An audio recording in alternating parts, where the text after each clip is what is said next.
Welcome back, everybody. I am Follygon, and we're going to keep messing with this hair for D.VA. We've been doing a bunch of stuff, showing off a bunch of brushes here with the hair, but we're playing with the Macon Hair Curves brush. It's this one right here.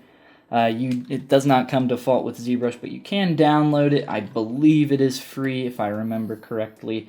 So just, give it a Google. You should be able to find it pretty easily. I highly recommend it. It's one of my favorite kind of hair brushes. There's also another one that's pretty popular. I'm going to try to remember it off the top of my head. I don't have it installed here right now. But I think it's called the DE_ hair tubes. And that might be incorrect. I will double check that. And I believe that is what it is called. Through the magic of editing, yes, I just checked really quick. It is called the DE_ hair tubes. And they are on version 2, so you should be able to find that one online as well. So if you're looking for more hair brushes or similar stuff to what I'm playing with here, that's another good place to start. So we just got one little strand in here. This acted as our base so that we can create some curves on top of that.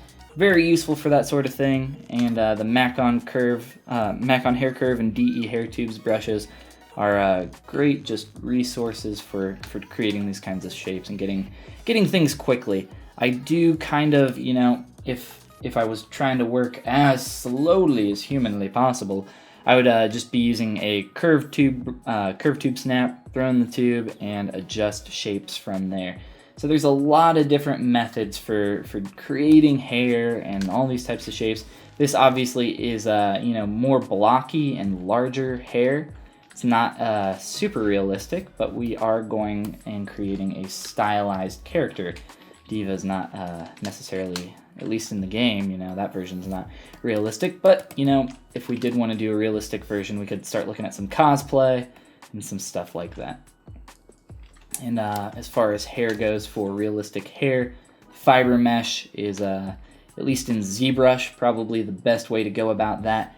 But fiber mesh, if you're not super experienced, can be quite difficult to work with. So we are still just throwing in some hair tubes here. If you want, you can always turn off your big blocky hair, because that probably won't stay till the end unless we texture that. You can get an idea what how this hair is going to frame the face if we want to pull some hair out in front of it. And we might want to do that because the character D.VA does have some, loose strands and stuff like that. So we can keep playing with some hair tubes here. Pressing the M key, I can get some different options here. So we'll try the flat double right. I'm going to hit G, and, I do want to duplicate this again. Just keep that in mind for this kind of workflow. So we'll get another hair tube in there. I'm trying to keep them fairly large because I would prefer to throw in the least amount of these as humanly possible. The bigger and blockier, at least, for this initial phase, I think the better off we're gonna be. And let's go ahead and toggle that off real quick and push this in. And, masking off, I typically use the mask lasso. If you have your brush set to the default mask pen when you drag it out, it's like a marquee mask tool, but the mask lasso has, a little bit more control. There's also a mask curve brush, which kind of does, it gives you a little bit more control, but, the mask lasso is kind of what I've stuck to for so long, so I'm stuck in my old folly ways. So we'll keep playing with some hair here. I'm liking the basic shape that we got going on here.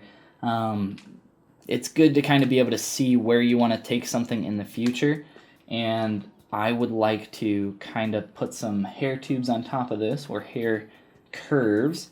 So let's duplicate this piece, keep it real low, and I will show you guys how you can, a question I got recently was, how can you add multiple curves on top of a mesh?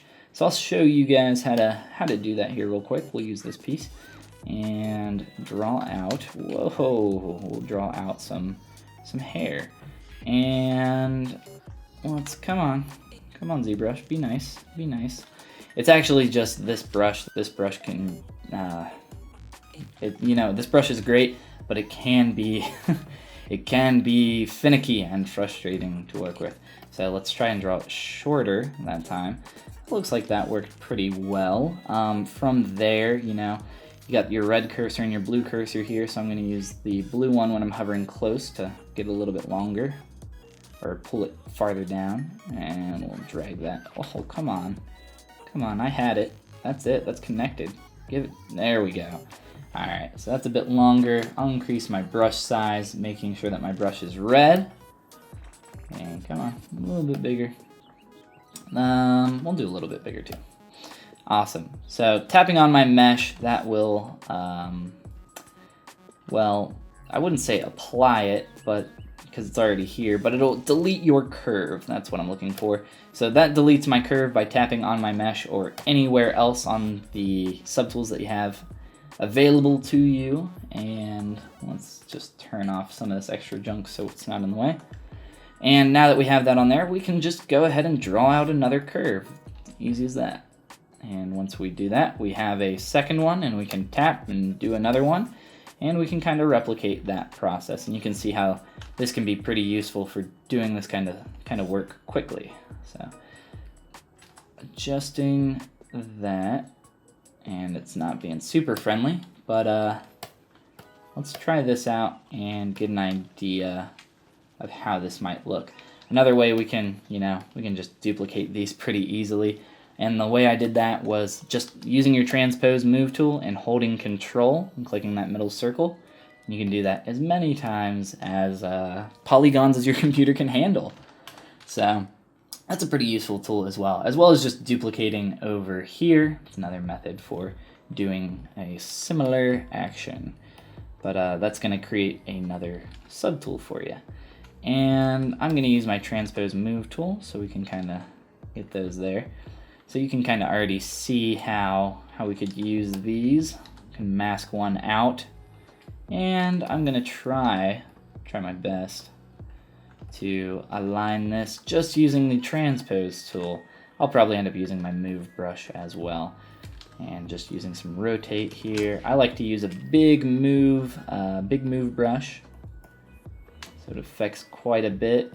And I don't know who the artist is, but they were quoted as saying, like, grab the biggest brush you think you need, and then grab an even larger brush, or something to that extent. And that kind of lends itself to really working on those primary forms to make sure that everything really holds up all the way through your painting, your sculpture, your art in general. And that was a painter who I believe said that, and I don't know who it is, so you'll have to forgive me. Maybe someone in the comments can call it out and tell me how bad my memory is as well. So we might even end up dynameshing this stuff together, so I wouldn't get super attached to your work. Never a good idea, but it is a good idea to experiment and play around with these shapes as much as you can. I'm just, trying to, it's very oh gosh, the tips of these are awful. It's very symmetrical through here. It's pretty obvious to tell that they're all exactly the same, but as we work more and create more shapes, we will get rid of that symmetry. So let's bring back our big hair chunk and get another piece kind of flowing over here on the right side. Get a duplicate, delete lower subdivisions, sorry, and grab our Macon hair tubes, I'm just gonna keep butchering it. I'm just gonna call it the Macon brush from now on. That's just so much easier. And I assume Macon is the person's name, unless maybe it means something that I just don't understand. Either way, G key to go to solo mode if you're using my UI. Taking our curve down the length of this object, it should snap to it. And oh man, it tried so hard. Give it a little tug there, and it did fix itself. We still got a little bit of a janky curve going on there, so I'll try to straighten that out a little bit. It looks like it is going to cooperate. Pretty rare, but I'm not going to complain. So I'm going to make that a little bit larger here. I'm also going to increase my Z intensity. This brush already has some flatness on the meshes that it creates, so I don't want it to be too flat, and I would like to push this in using my transpose tool and my move brush to try to align these and get them in a general area of where I want. Hair takes a long time, I'm not gonna lie, and that's why I typically save hair to be one of the last things that I do, but you know, for at least in my opinion, hair is one of the most defining characteristics of a character, and the more hair that you put in, or I guess the more time you spend on the hair, the more it's going to end up looking like this character, especially for female characters, you know, someone like D.Va, and the headphones are really gonna sell it as well once we get to that point. And I probably at this point won't play too much more with the hair. We can save doing more with it till later, now that we at least have some hair there, but we don't want that to be our main focus. We really want to, you know, if we can, just looking at the face, if we can get this face to look more like D.Va's face without the hair or without the headphones, and you know, we can look at it and say, yeah, that's D.Va, and maybe we'll throw some paint on it so we can give her like little whiskers or whatever she has going on her cheeks as well. And I think all that stuff will sell the character better, and once we get to a point where it's looking more like D.Va and we don't even have the hair or headphones, I think we're getting to where we want to be. And sorry, I'm just kind of playing here. You know, there's a few things that I notice as I talk, just little inconsistencies and not the correct surface shape that I want to see in certain areas. So I like to correct that stuff as I see it. And you know what? I think that's going to be enough time for this one. So in the next episode, I think we are going to start creating the bust and body portion of our character. We're going to do about to the rib cage, so rib cage up. We'll throw in some probably deltoids and some simple arms if we can, and go from there. So I will see you guys in the next one.